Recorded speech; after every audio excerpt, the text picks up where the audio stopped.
Have you ever woken up and felt like your legs were made of stone? Not sore from exercise, not stiff from a long walk, just heavy, as if something deeper was weighing them down. And as you try to stand up, your body doesn't respond with ease. It hesitates, resists, or trembles, just a little. It's easy to brush it off. I didn't sleep well. Maybe I twisted something. But when that feeling becomes more frequent, when getting out of bed feels more like a task than a routine, you start to wonder what's actually going on inside my body while I sleep. The truth is, sleep is supposed to restore you. It's meant to refill your strength, help your body recover, and reset your energy. But for many people after 60, especially those dealing with leg weakness, cramps, or fatigue, sleep is no longer doing its job. And here's something you may not have been told before. The way you sleep may be quietly hurting you. There are small habits done night after night that seem harmless but are silently damaging your circulation, nerve health, and muscle recovery. That leg cramp at 2 a.m., that feeling of pins and needles when you stretch in the morning. It may not be just age. It may be a warning. One of the worst offenders, falling asleep in the wrong position. If you sleep curled up tightly on your side, or with one leg pinned under the other, you might be restricting blood flow to your lower limbs. Over time, this puts strain on your nerves and weakens your muscles, even while you think you're resting. Another habit, eating too close to bedtime. That late-night snack you enjoy might seem harmless, but your digestive system stays active while you try to rest. That means your body never fully drops into healing mode. And that means your legs, your joints, your tendons, your muscles don't get the full recovery they need, especially if that snack is salty, sugary, or heavy. Here's a gentle shift to try instead. Stop eating 2-3 hours before bed. This gives your body time to digest and move into deep sleep without interference. Your legs will thank you. Stretch lightly before sleep. Just 5 minutes. Ankle circles, gentle calf stretches. Point and flex your toes while seated. This signals your legs, we're done for the day. Now you can rest properly. Elevate your legs for a few minutes. Lying on your back with your legs resting on a pillow or against a wall for 5-10 minutes before sleep improves circulation and reduces pressure buildup.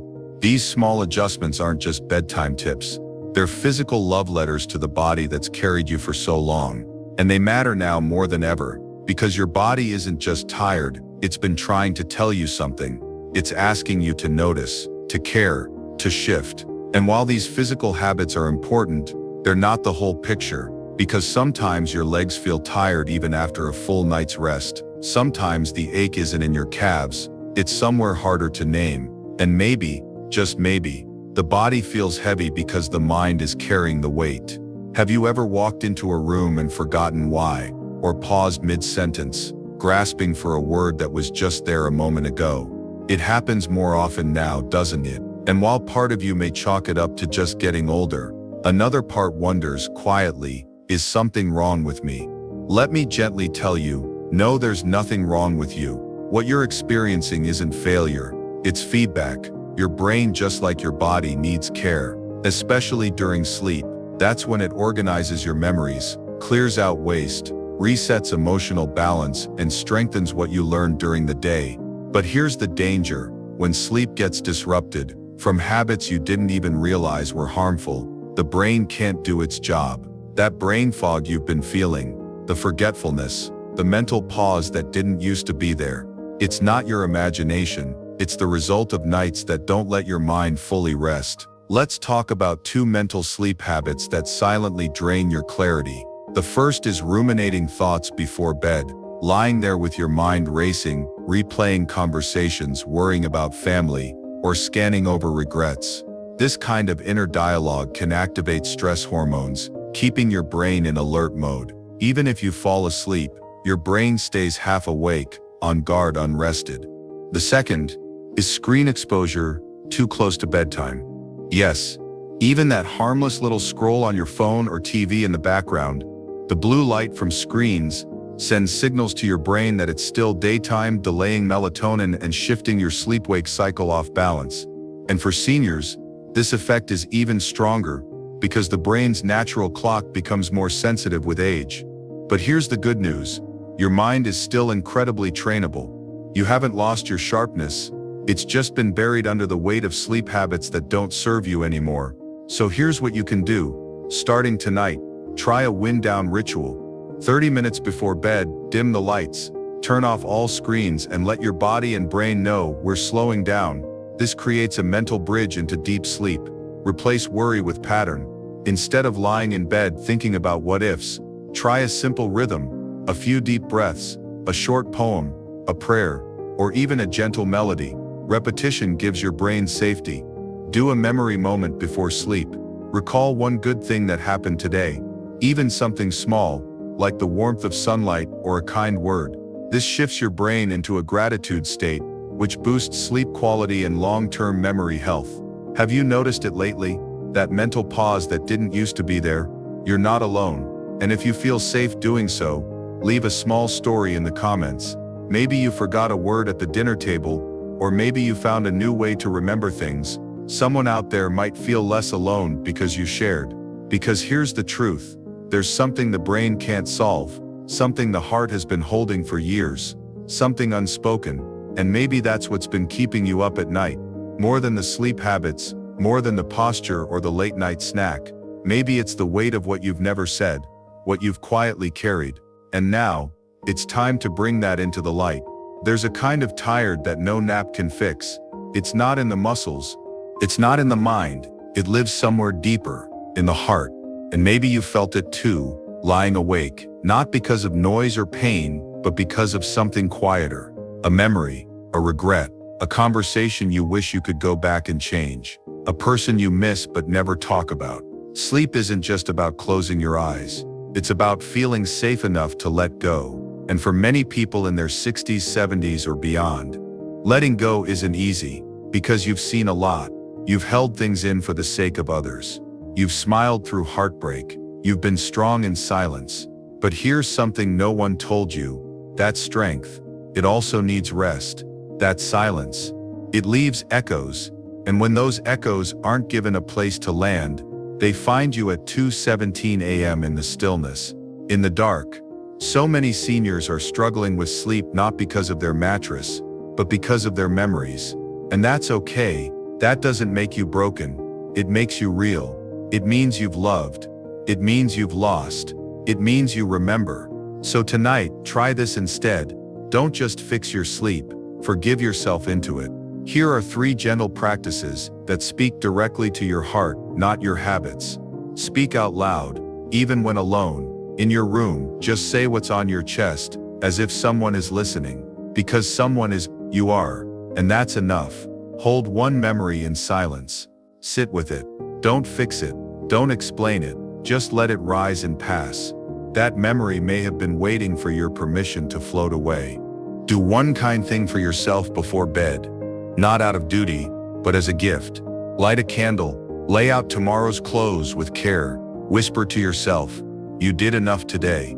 These aren't small things. They're sacred. And if they bring tears, let them. That's not weakness. That's release. There's healing in softness. And sometimes, it sounds like this. You might want to go back and hear that again, not because you missed it, but because it mattered. Sleep will come, but first the heart must feel safe. And when the heart starts to feel lighter, you may notice something else. A question rising gently in the background. If this part of me can heal, what else could still change? What could I still create? Still shape? Still become?